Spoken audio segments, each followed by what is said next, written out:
Hello. In an article written in August 1971, Nixon pulls the plug, Lyndon LaRouche forecast that the policies announced by Nixon on August 15th meant the end of the 1944 Bretton Woods Agreement. He warned that it would be replaced by an austerity regime modeled on that imposed in Germany by Hjalmar Schacht, Hitler's Minister of Finance, who was placed in that position by the head of the Bank of England, Sir Montague Norman. LaRouche's forecast has proven to be accurate, as we are now at the end of a more than 50-year arc of a global paradigm of parasitical looting administered by the International Monetary Fund and backed by the military force of the United States and NATO. As this transformation was underway, LaRouche offered an alternative. In June 1975, his proposal was published in a pamphlet, How the International Development Bank Will Work.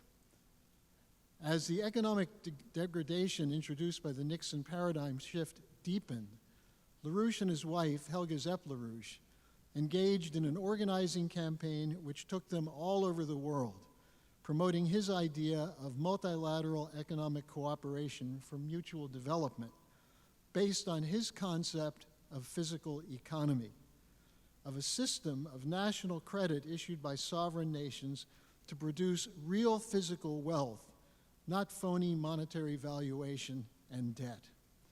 It is this concept which is being worked out by the BRICS nations at their recent summit in Kazan, Russia.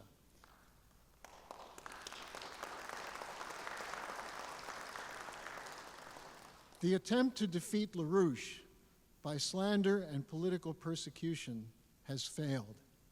And after his passing in February 2019, it has been kept alive by his wife, Helga Zepp LaRouche, who has participated in hundreds of events and conferences since 1975, from Moscow to Mumbai, from Peru to Shanghai, and she is known in China as the Silk Road Lady.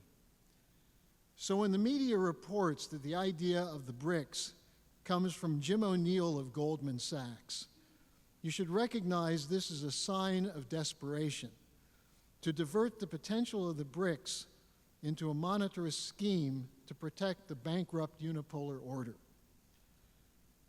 Mrs. LaRouche initiated the International Peace Coalition more than a year ago to provide an alternative to war and genocide, and drafted the fundamental principles as a discussion paper to provide an historical and philosophical approach to durable peace through a transition to a new security and development architecture.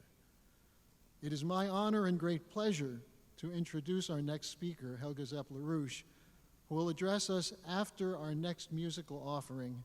We now hear From Darkness to Light, sung by Everett Suttle.